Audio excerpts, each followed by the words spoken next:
Bismillahirrahmanirrahim. Assalamualaikum warahmatullahi wabarakatuh. Alhamdulillahi rabbil alamin. Wabihi nasta'inu ala umri dunya waddin. Wa sallallahu ala nabiyyina Muhammadin wa ala alihi wa sahbihi ajma'in. Amma ba'd. Kita panjatkan puja dan puji syukur kehadirat Allah tabaraka wa ta'ala. Pada kesempatan malam yang berbahagia kali ini, kita kembali diberi kekuatan, kesehatan, hidayah serta taufik dari Allah Jalla wa'ala, sehingga kita bisa kembali menghadiri pengajian rutin tafsir kita ini di Masjid Agung Darussalam Purbalingga. Kita berharap semoga Allah Subhanahu wa ta'ala berkenan untuk melimpahkan kepada kita semuanya ilmu yang bermanfaat, sehingga bisa kita amalkan sebagai bekal untuk menghadap kepada Allah Jalla wa'ala. Amin. Salam dan salam semoga senantiasa tercurahkan kepada junjungan kita Nabi besar Muhammad sallallahu alaihi wasallam, kepada keluarganya, sahabatnya dan umatnya yang setia mengikuti tuntunannya hingga akhir nanti. Seperti biasanya, kita akan awali pengajian kita dengan membaca surat yang mulia, surat Asy-Syams. Mudah-mudahan Allah Subhanahu wa ta'ala memberkahi majelis kita. A'udzu billahi minasy syaithanir rajim.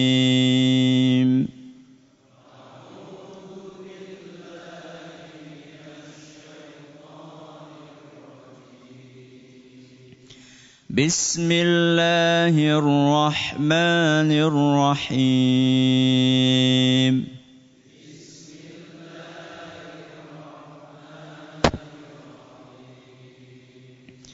Wasyamsi wa duhaha wal qamari idza talaha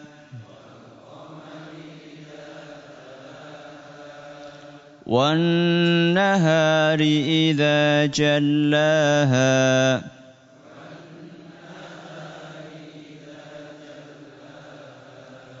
وَاللَّيْلِ إِذَا يَغْشَاهَا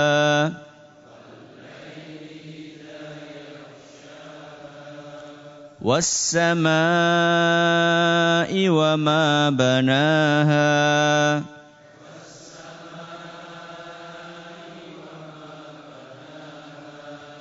وَالْأَرْضِ وَمَا طَحَاهَا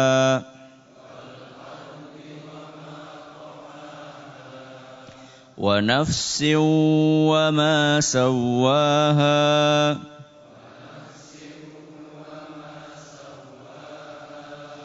فَأَلْهَمَهَا فُجُورَهَا وَتَقْوَاهَا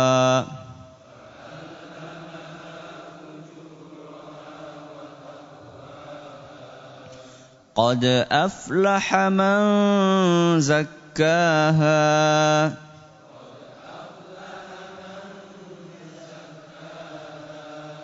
وقد خاب من دساها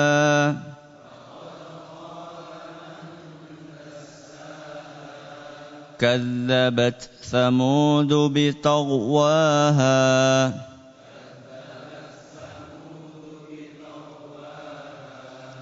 إذ انبعث أشقاها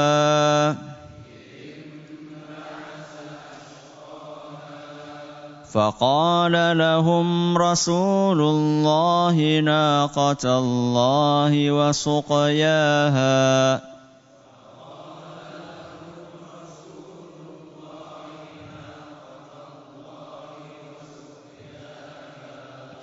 فكذبوه فعقروها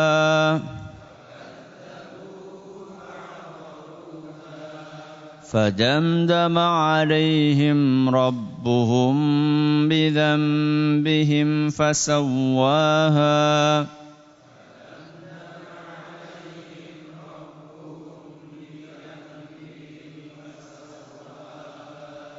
ولا يخاف عقباها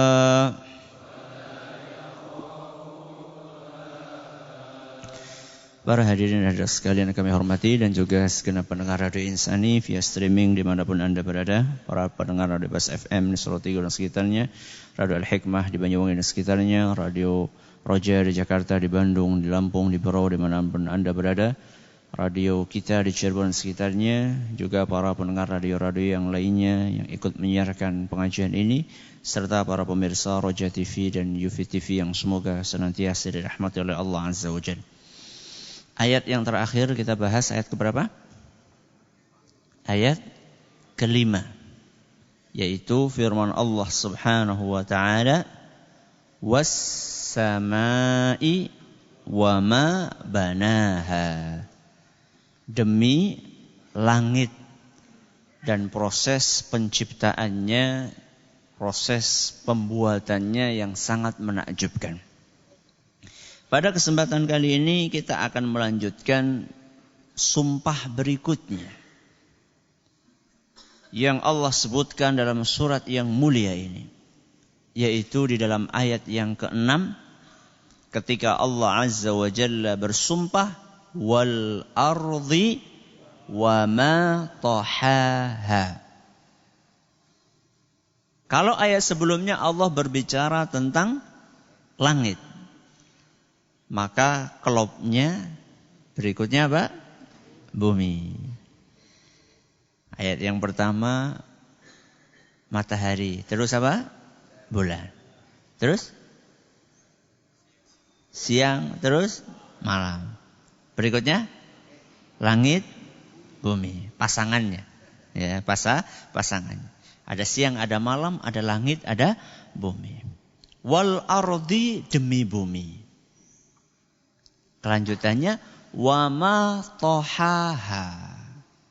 Apa arti dari kalimat ini? Ada perbedaan pendapat di antara para ulama tentang arti wa ma tahaha ini apa. Akan tetapi, mayoritas ulama tafsir, sebagaimana dinukil oleh Imam Ibnu Katsir, mereka berpendapat bahwa arti wa ma tahaha adalah dan penghamparannya. Apa? Penghamparan. Apa penghamparan? Dihamparkan. Apa dihamparkan? Digelar. Dan proses penggelarannya. Itu bahasa Jawa ya. Dan proses penghamparannya alias pembentangannya. Jadi Allah Subhanahu wa taala di dalam ayat ini ingin menjelaskan kepada kita bahwa salah satu di antara makhluknya yang ajaib adalah makhluk yang bernama bumi. Dan bumi ini memang dihamparkan oleh Allah Subhanahu wa taala. Sebagaimana yang Allah sebutkan dalam ayat lain, yaitu surat An-Naba ayat 6. Surat apa? An-Naba ayat 6. Alam naj'alil arda mihada. Yang artinya, bukankah kami telah jadikan bumi ini sebagai hamparan? Akan tetapi tentunya hamparan bumi ini berbeda dengan hamparan tikar yang kita miliki. Kalau kita menghamparkan ya, gelar kelasa, menghamparkan tikar, itu ya hanya sekedar lurus-lurus begitu saja. Bisa ditarik sana, bisa ditarik sini. Akan tetapi bumi hamparannya tidak seperti itu. Makanya banyak sekali ayat-ayat dalam Al-Quran yang berbicara tentang keajaiban bumi ini. Di antaranya, Allah bercerita bahwa bumi ini dibikin oleh Allah Azza wa Jalla stabil. Stabil itu enggak goyang-goyang. Ya. Walaupun dia itu berputar atau memutari, tapi dia itu yang kita rasakan apa? Tidak goyang-goyang. Allah tegaskan itu di dalam surat Ghafir ayat 64. Surat Ghafir ayat 64. Nama lain surat Ghafir apa? Saya khawatir nanti buka Al-Quran tidak nemu surat Ghafir. Nama lainnya apa? Surat Al-Mu'min. Apa? Al-Mu'min. Saya khawatir nanti kalau enggak dijelaskan nama lainnya dicari-cari, oh, orang surat Ghafir ki ustaznya kepriwe sih? Surat Al-Mu'min itu nama lain dari surat Ghafir. Dalam surat Ghafir ayat 64 Allah Azza wa Jalla berfirman, Allahul ladzi ja'ala lakumul arda qarara. Dialah Allah yang menjadikan bumi untuk kalian ini tetap. Tetap itu maksudnya ya anteng, tenang. Tidak bergerak-gerak, gak goyang-goyang. Terus kenapa Ustaz kalau goyang-goyang? Kenapa kalau goyang-goyang? 2 menit saja bumi goyang. Berapa korbannya? Puluhan ribu jiwa. Cuma berapa? 2 menit.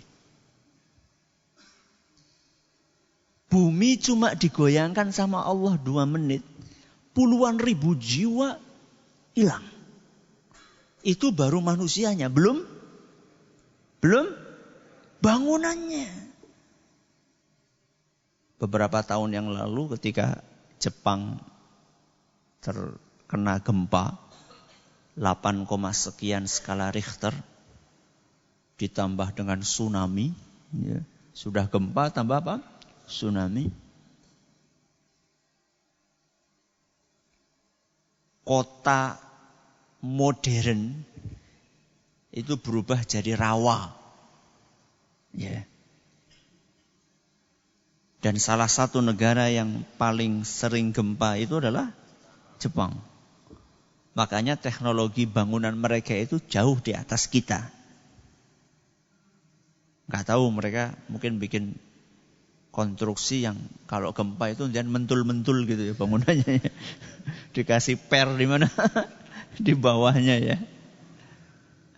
Tapi tetap aja hancur. Ya. Padahal itu digoyang cuma 2 menit sama Allah Subhanahu wa ta'ala. Dan saya nggak bisa bayangkan. Seandainya bumi itu gerak-gerak terus. Bagaimana kita akan ngaji di dalam masjid. Lawang cuma goyang-goyang dikit aja sudah langsung apa? Buyar. Ya, pernah dulu kan? Ya, alhamdulillah. Gak pada lari. Alhamdulillah. Ya. Terus bagaimana petani mau nanam padi? Lawang dia nanam kan mundur ya. Mundur apa maju? Jangan-jangan maju. Gak tahu cara nanam padi. Ketika petani mundur itu saja, itu kan sudah Masya Allah butuh keseimbangan yang luar biasa. Bagaimana kalau misalnya bumi ini goyang-goyang terus, dia mundurnya gimana coba? Belum lagi mobil, belum lagi pabrik, belum lagi yang punya ternak, belum lagi yang punya bayi. Ustaz kan seneng, Ustaz bayi kan senengnya dia apa? Iya digoyang-goyang kan cuma sebentar, kalau terus-terusan pusing. Gimana kita berdiri? Gimana polisi latihan baris berbaris? Ya. Gimana tentara latihan nembak? Ya. Mau ngincer nggak bisa-bisa, goyang-goyang terus. Allah sebutkan di dalam Al-Quran, Allahul ladzi ja'ala lakumul arda qarara. Allah jadikan buat kalian bumi ini qarar. Stabil, tidak goyang-goyang, tidak bergetar terus. Walaupun sesekali iya. Ya. Kira-kira buat apa itu digoyang? Hah? Ya buat kita supaya bisa merasakan nikmatnya bumi ini tenang. Ya. Salah satu hikmahnya seperti itu. Salah satu hikmahnya Allah Subhanahu wa ta'ala ciptakan bumi ini kadang-kadang gempa. Supaya kita sadar bahwa ini nikmat. Dan biasanya nikmat itu kerasa ketika apa? Ketika nikmat itu hilang. Jenengan baru sadar betapa mahalnya nikmat kesehatan gigi ketika sakit. Padahal lobangnya cuma seberapa? Subhanallah. Paling cuma sebesar paku, sebesar jarum lobangnya. Tapi efeknya Masya Allah. Lah selama ini gigi kita yang jumlahnya puluhan ini Masya Allah sehat, baru kerasa ketika gigi itu sakit. Dan kita baru kerasa betapa nikmatnya ketenangan, kestabilan bumi ini ketika bumi ini bergoyang.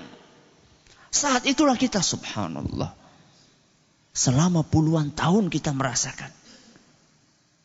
Dan kalau diprosentasekan antara gempa yang terjadi dengan ketenangan dan kestabilan bumi kira-kira berapa persen? 1%? Enggak ada. 0, sekian persen. Satu, keajaiban penciptaan bumi. Keajaiban penciptaan bumi yang lainnya, yang kadang-kadang kita tidak merasakan, bahkan kita protes kepada Allah Subhanahu wa Ta'ala, adalah ketika Allah ciptakan bumi ini tidak rata. Tidak rata maksudnya apa? Ada dataran tinggi, ada dataran rendah. Dan ini sering diprotes sama orang yang punya tanah nggak rata. Kenapa sih ya? Allah kok bikin tanah ini kayak gini? Kan kalau saya bangun harus nguruk. Nguruk ini kan keluar biaya besar. Ya. Atau kalau terlalu tinggi kan harus maprasi. Ya. Harus motongi dataran tinggi. Gimana Allah Subhanahu wa Ta'ala bikin gak rata saja. Kan enak kalau kita kayak gini kan rata gitu. Enak gak kira-kira kalau bumi ini rata semuanya gitu? Enak apa tidak? Kenapa? Kenapa gak enak? Airnya mau kemana? Allah turunkan hujan. Kalau misalnya dataran ini cuma satu saja, tidak ada dataran tinggi, tidak ada dataran rendah, airnya mau kemana? Ya.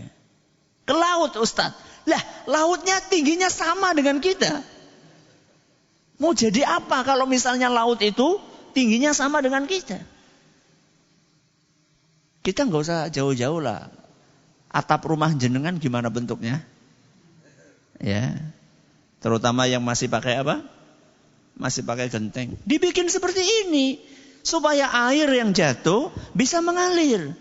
Nah, sekarang kalau misalnya bumi dibikin oleh Allah Subhanahu wa Ta'ala rata, apa yang terjadi? Kita nggak bisa ngapa-ngapain.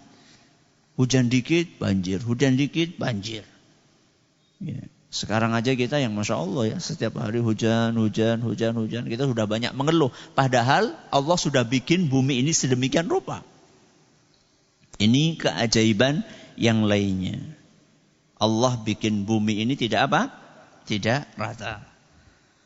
Di antara keajaiban yang lain adalah sudah dibikin bumi ini tidak rata. Dataran yang satu dengan dataran yang lainnya Allah bikin beda-beda bahannya. Bahan bumi yang berbeda-beda. Di beberapa daerah lebih dominan tanah liatnya. Di daerah yang lain lebih dominan apanya? Apanya? Batu-batunya. Makanya ada dataran isinya cuma batu-batu toh. Di daerah yang lainnya isinya cuma padang pasir semuanya. Di daerah yang lain Masya Allah subur sekali. Kenapa Allah Subhanahu wa Ta'ala bikin seperti itu? Dan sering orang protes ketika dia beli tanah kok isinya batu-batuan. Wah, jadi orang kaya-kaya, subur ya. Atau orang yang tinggal di daerah Arab sana, yang isinya cuma padang pasir. Ya Allah, ketika ke Indonesia itu, wah ini baru surga ini. Padahal Allah Subhanahu wa Ta'ala bikin seperti itu sengaja. Karena kebutuhan manusia itu macam-macam. Ketika kita bikin pondasi, kita butuh apa? Batu. Ketika kita ngelepah, kita butuh pasir. Ketika kita nanam butuh tanah yang subur. Sehingga konon, entah benar entah enggak, dulu Saudi itu ketika mau nanam pohon itu impor tanah. Atau daerah yang lain, saya lupa, negara yang lain yang tanahnya enggak bisa ditanam itu impor tanah. Impor tanah. Ya. Orang yang pengen bikin keramik, dia butuh apa? Tanah liat. Nah sekarang kalau misalnya seluruh bumi adalah tanah subur, jenengan bikin pondasi pakai apa? Nah, pakai tanah itu? Gak bisa. Terus kalau mau ngelepah pakai apa? Pakai tanah gak bisa. Ya. Dan sebagian daerah ada yang kapur. Ya. Bahan apa itu? Bahan semen. Ya. Allah subhanahu wa ta'ala jadikan tanah ini subhanallah tidak satu jenis. Dan kalau kita perhatikan, Allah bikin bumi ini tidak dibikin tanahnya keras seperti besi. Kan ada sebagian orang, wah musim hujan ini yang namanya aspal selalu apa? Rusak. Di sini rusak, di sana rusak, di sini rusak. Kenapa ya Allah kok nggak bikin bumi itu kayak aspal semuanya gitu? Dibikin tanahnya keras kayak apa? Kayak batu misalnya. Pada kesempatan yang lain mengatakan, wah ini kok atos banget ya? Kenapa nggak dibikin kayak lumpur, enak kita galinya gitu? Lah kalau misalnya dibikin keras terus, jenengan mau bikin sumur gimana? Kalau semuanya dibikin oleh Allah subhanahu wa ta'ala keras, ketika kita ingin bikin sumur bagaimana caranya? Ketika kita ingin gali pondasi gimana caranya? Jangankan gali pondasi yang besar-besar loh, ketika kita ingin ngubur tikus misalnya. Ya, gak usah repot-repot bangun. Oh, itu kan bisa kita pakai beho. Ya, masa mau ngubur tikus saja manggil apa? Beho. Dan juga Allah subhanahu wa ta'ala tidak bikin tanah yang ada umumnya bumi ini gak dibikin lembek seperti lumpur. Lah kalau semuanya lumpur gimana mobil bisa lewat? Ya. Ini kita baru bicara tentang jenis tanahnya. Belum kita berbicara bagaimana Allah subhanahu wa ta'ala menumbuhkan dari tanah itu makanan yang bisa kita konsumsi. Dan awalnya tanah itu adalah tanah mati. Allah sebutkan dalam sebuah ayat surat Al-Hajj ayat 5-7. Dalam surat Al-Hajj ayat 5-7 Allah subhanahu wa ta'ala berfirman, wa taral arda hamidah. Engkau lihat bumi ini awalnya kering, awalnya mati.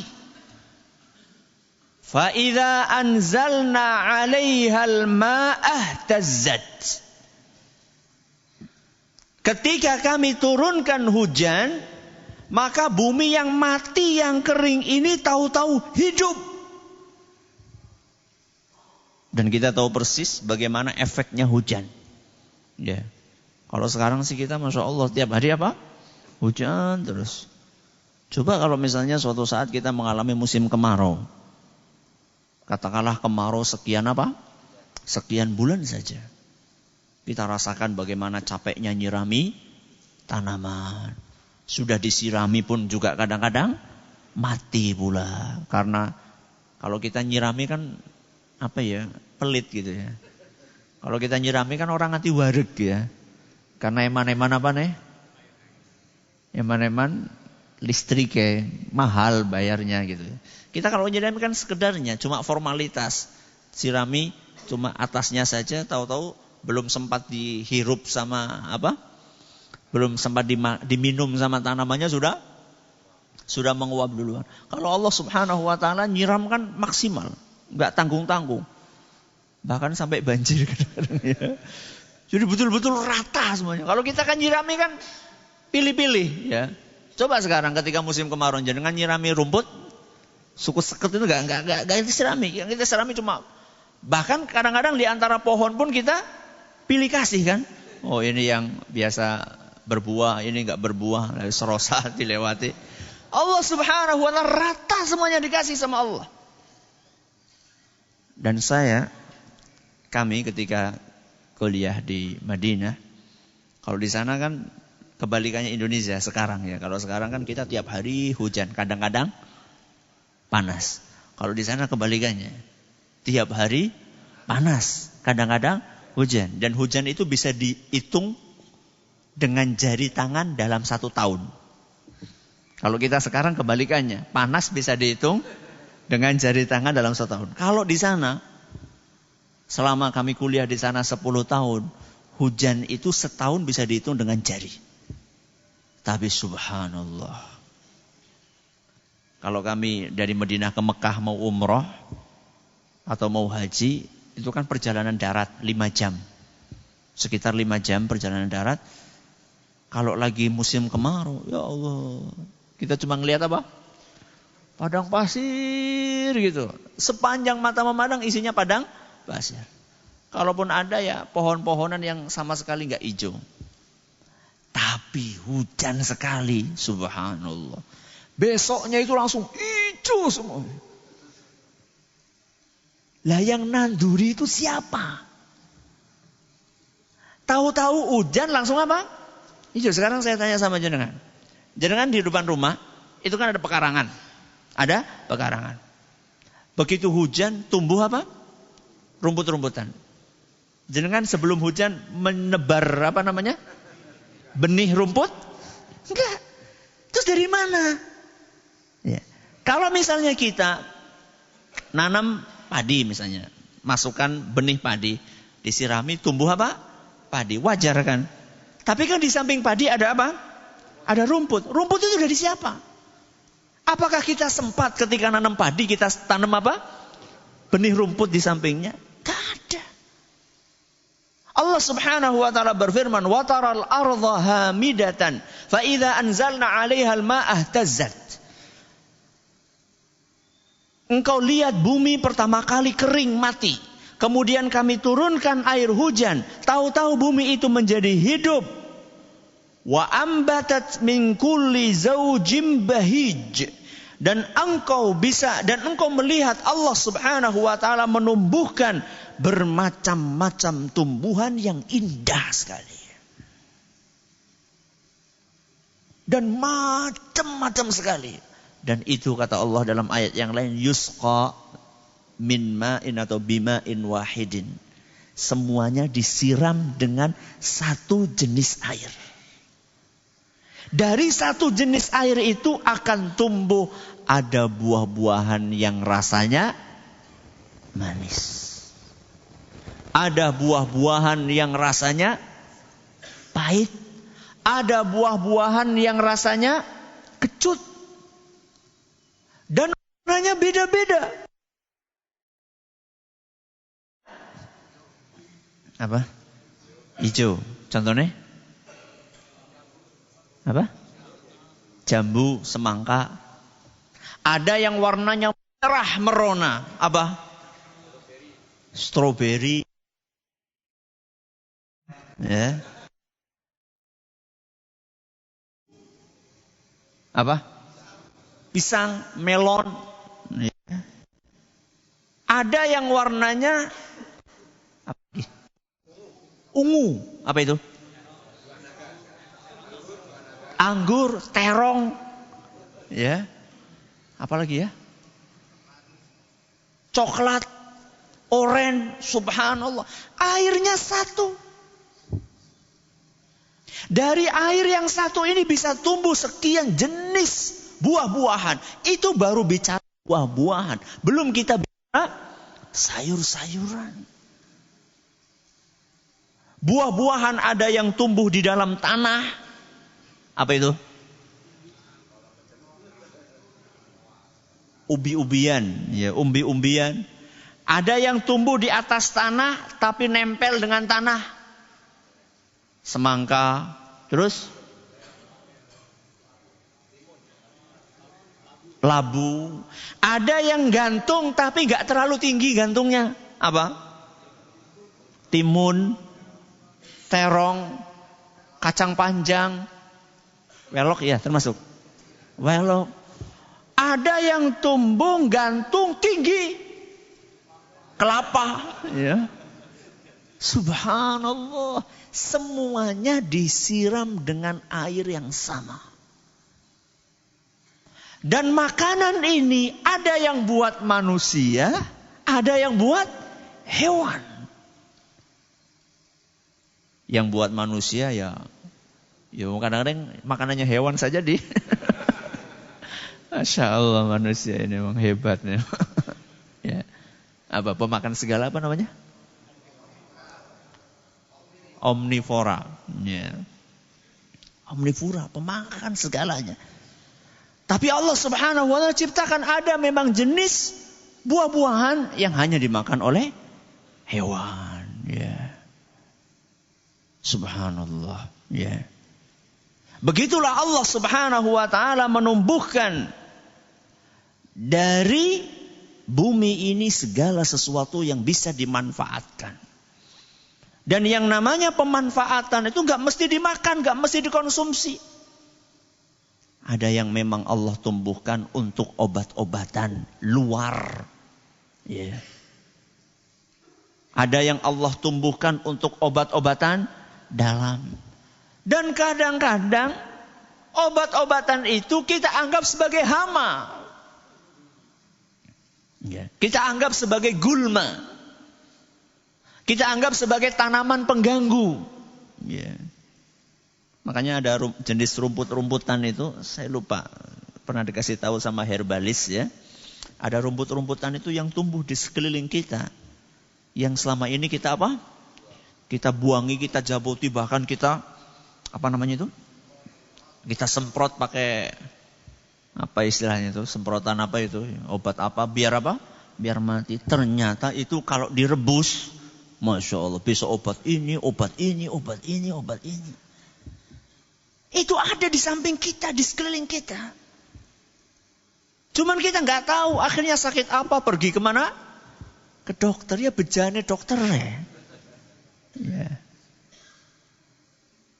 Padahal di samping kanan kiri kita dan orang-orang tua kita dahulu, Masya Allah. Sakit perut, godong apa? Jambu. Ada godong ketumbel. Ya. Yeah. Pusing, kembung, gatel, ya, pilek. Ada yang ditaruh di mana? Ubun-ubun, ya. Ada yang ditaruh di perut, ada yang diminum, ada yang oleskan. Kayu putih lah, saudara. Kayu putih itu kan dari apa itu? Dari tumbuh-tumbuhan. Kita kan tahunya cuma sudah jadi apa? Sudah jadi minyak. Kalau kita tahu itulah tumbuh-tumbuhan. Allah Subhanahu wa taala jadikan itu semuanya tumbuh di atas bumi. Yeah. Maka ada sebagian ulama mengatakan bumi itu seperti ibu. Seperti apa? Ibu. Bahkan lebih sayang daripada ibu. Kok bisa? Bumi itu seperti ibu, bahkan lebih sayang daripada ibu. Kenapa bisa demikian? Nah, ibu ngasih kepada kita satu jenis makanan. Bahkan satu jenis minuman. Apa itu? ASI.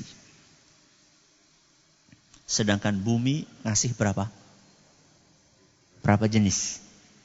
Madu ada di atasnya. Sirup ada di atasnya. Susu ada di atasnya. Makanan-makanan yang lain belum. Lebih sayang bumi daripada ibu. Ketika kita di dalam perut ibu kita, berapa bulan? Rata-rata 9 bulan.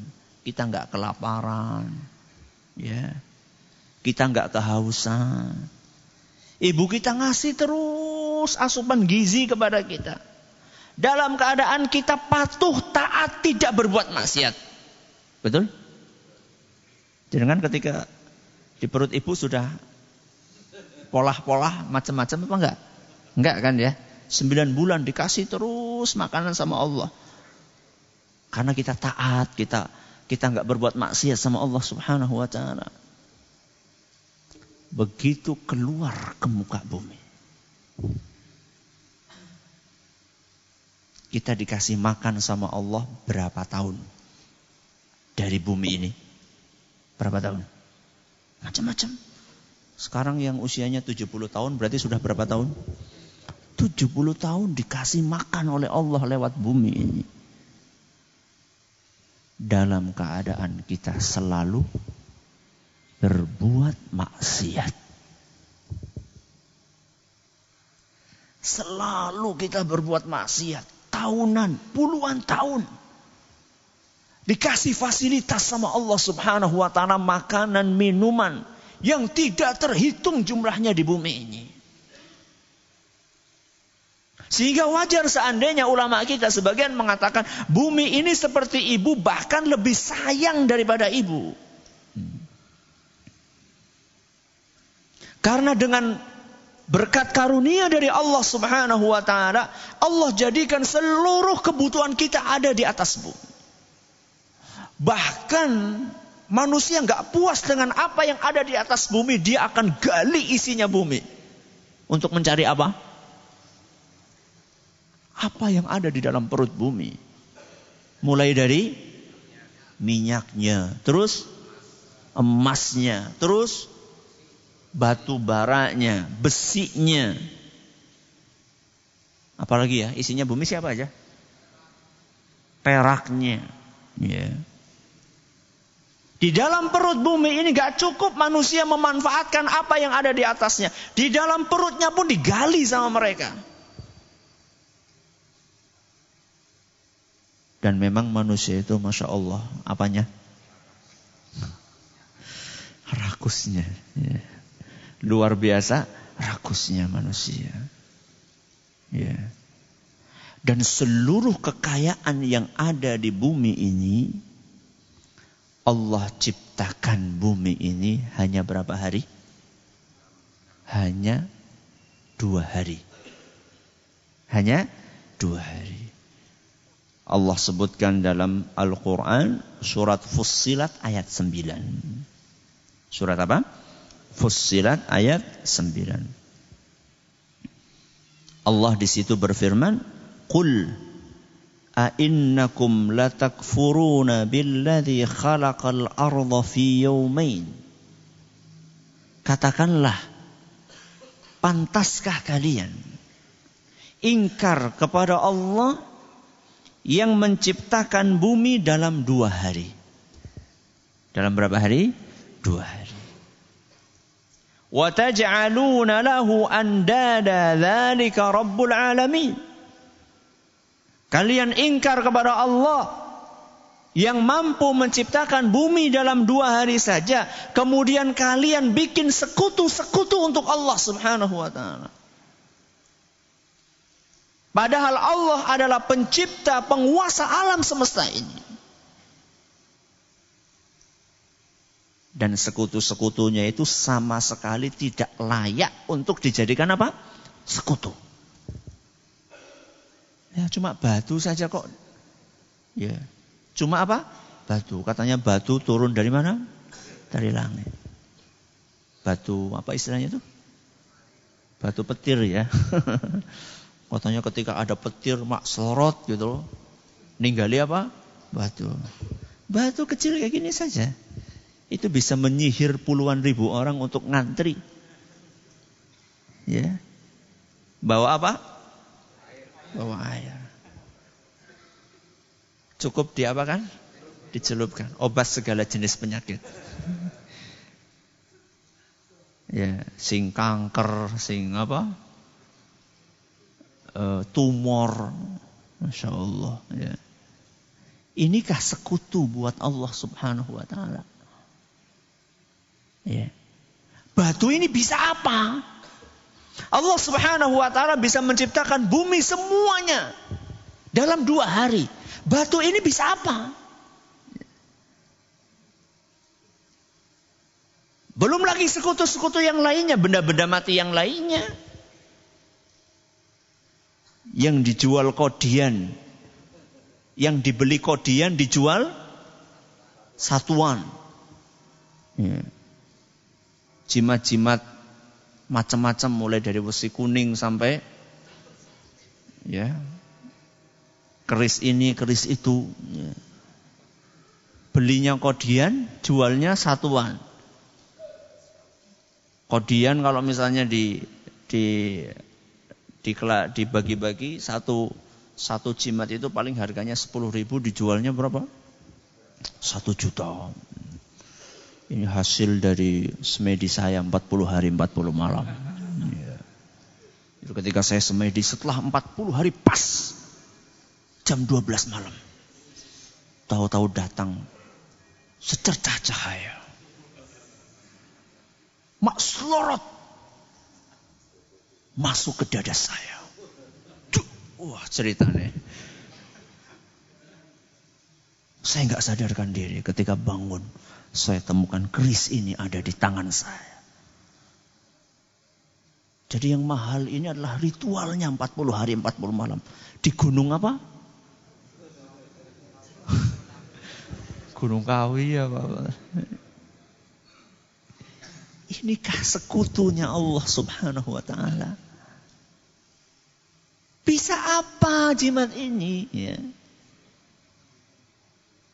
Makanya Allah Subhanahu wa ta'ala sengaja membuat perbandingan antara kekuasaan Allah Azza wa Jal dengan sekutu-sekutu yang dibikin oleh manusia. Ya. Dan amat disayangkan sampai sekarang masih ada orang-orang yang seperti itu. Ya. Padahal ayat-ayat Allah Azza wa Jalla yang ada di muka bumi ini setiap hari kita lihat. Tapi entahlah, mungkin karena kita terlalu lama tinggal di mana? Tinggal di bumi. Sesuatu yang menakjubkan ini dianggap seperti biasa. Ya. Coba kalau misalnya kita keluar, kemudian kita, ya sekali-kalilah kita mengamalkan firman Allah Subhanahu wa ta'ala, qul siru fil ard. Katakanlah, berjalanlah kalian di muka bumi. Berjalan. Tapi bukan sekedar berjalan. Berjalan sambil kita berusaha untuk merenungi apa yang kita lihat. Tanaman-tanaman yang kita lihat di depan kita. Ya. Segala sesuatu yang Allah tumbuhkan di muka bumi ini. Makanya sebenarnya orang yang seharusnya paling bertakwa itu para ilmuwan. Para apa? Ilmuwan.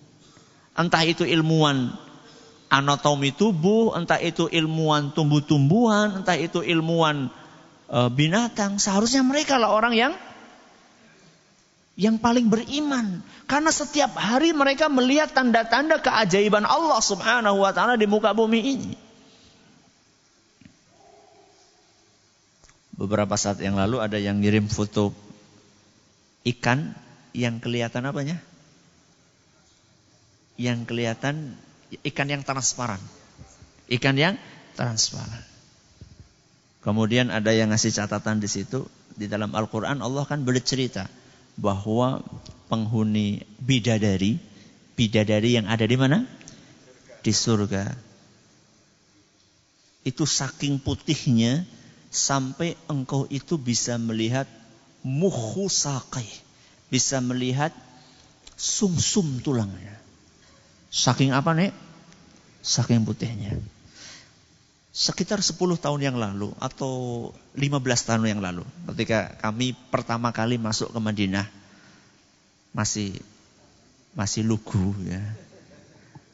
Saya tanya sama dosen, Syekh,